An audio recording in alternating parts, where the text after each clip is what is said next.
Hello everyone! Today we're diving into Homunculus, the sins from Fullmetal Alchemist, Brotherhood. These are Father's creations, each one born from a deadly sin. They were powerful, twisted, and unforgettable villains. So let's go through them one by one, and roast them so hard even Mustang would approve with a snap of his fingers. Because let's be honest, some of these sins were less terrifying monsters and more like embarrassing family members you wouldn't claim at reunions. Lust? The sin of lust. Lust was supposed to embody temptation, and honestly, she nailed it. She's gorgeous, sultry, and probably the only homunculus who could kill you while you're still distracted by how good she looks. Lust's ultimate spear fingers could pierce steel, walls, and people in seconds. She was cold, manipulative, and played the role of puppet master. She framed innocent people like Maria Ross and dangled hope in front of victims before snatching it away. For a while, she seemed untouchable,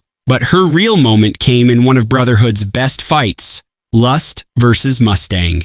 After stabbing Havoc and nearly killing Alphonse, she faced Roy, and he turned her into charcoal on repeat, until her Philosopher's Stone was used up. Watching her scream as she literally disintegrated while Mustang lit his glove again was peak brutality.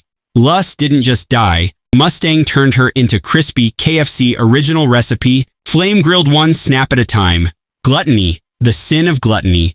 This is what happens when Kirby gets corrupted by a Resident Evil save file. Gluttony's stomach was a warped pocket dimension, a grotesque void filled with blood, corpses, and fragments of whatever he had consumed. He was Father's failed attempt at recreating the Gate of Truth, which made him horrifying, but also pitiful. Introduced alongside Lust as her creepy sidekick, he played the attack dog role, following orders with childlike obedience. His biggest moment came when he swallowed Edward, Ling, and Envy into his stomach dimension, giving us one of the most surreal arcs in the anime. But Gluttony's hunger wasn't driven by cruelty or strategy. It was pure instinct, and that made him even scarier. His end, however, was embarrassing. Pride devoured him to absorb his Philosopher's Stone. No epic showdown, no dramatic farewell. Gluttony didn't get a boss fight ending. He got eaten like leftovers your sibling steals from the fridge. Envy, the sin of envy. He is the friend who ruins your night, then shapeshifts into you so everyone thinks you did it. Envy's shapeshifting powers made them a master infiltrator, impersonating allies and stoking chaos in the military. Their monstrous true form, a writhing mass of screaming souls, revealed the ugliness inside. Introduced as a shadowy manipulator in the military ranks, Envy's cruelty peaked when they revealed they started the Ishvalan War with a single gunshot. That one act condemned thousands. Envy's fights were brutal. They swallowed Edward whole inside Gluttony's stomach, sparred with Mustang, and relished psychological torment. But their downfall was poetic. Mustang incinerated Envy into a pitiful worm form, and Edward exposed the truth. All of Envy's cruelty came from insecurity. Too humiliated to go on, Envy ripped their own stone out. Envy didn't lose to humans. He rage quit life after being called out for being a jealous golem.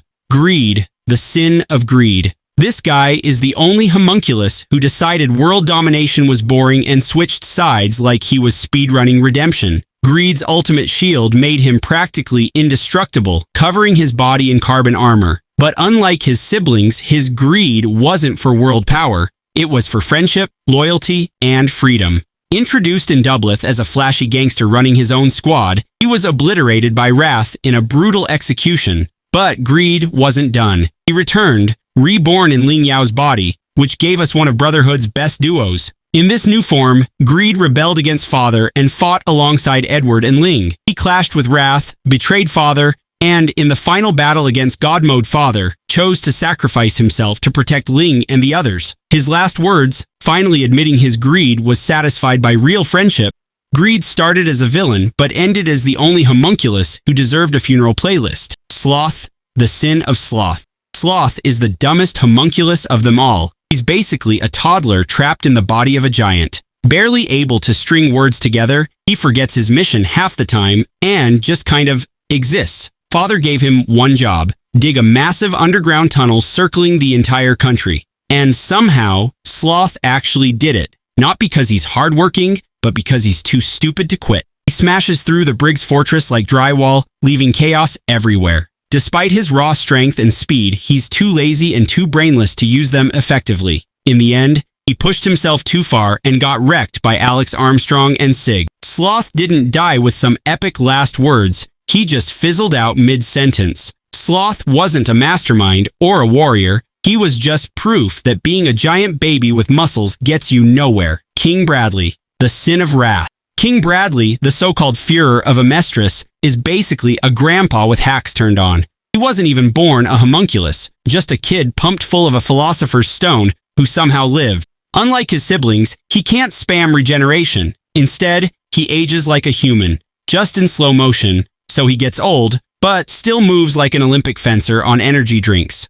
With a sword and that ultimate eye, he's Neo with a mustache, dodging bullets and carving tanks like they're paper. But his reign ended when Scar beat him in a brutal fight, leaving Wrath to bleed out on the battlefield like an old man who finally ran out of extra lives. The craziest part? He ruled an entire country just by being really, really good at stabbing things. Proof that in Amestris, retirement plans come with swords.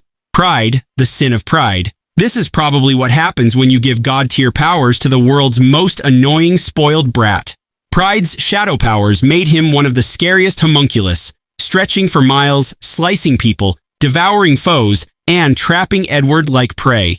His cruel, sadistic streak showed when he tormented humans just for amusement. His introduction as Little Selim Bradley, the king's sweet son, only made his reveal more chilling. As father's firstborn, Pride was arrogant to the end, battling Edward and Hohenheim with the confidence of a god. But his downfall was humiliating. Edward shattered his philosopher's stone, reducing him to a helpless, crying child. From god-tier monster to daycare reject in a single episode, Pride didn't just lose, he got nerfed into preschool. Father, the homunculus creator.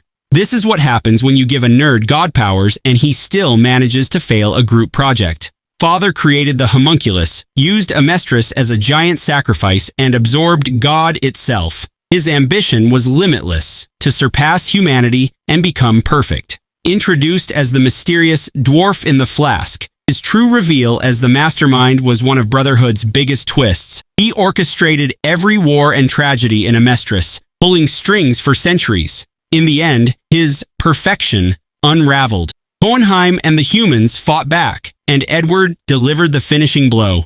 Father wasn't defeated by alchemy, he got ratioed by humanity itself, and that's every homunculus explained. Born from sin, unleashed by Father, and brought down by the will of humanity. Some went out in flames, some in blood, and some in pure humiliation. But all of them proved one truth. No matter how powerful you become, you can't cheat the law of equivalent exchange.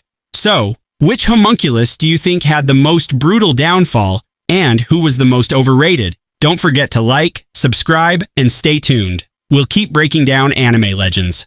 See you next time.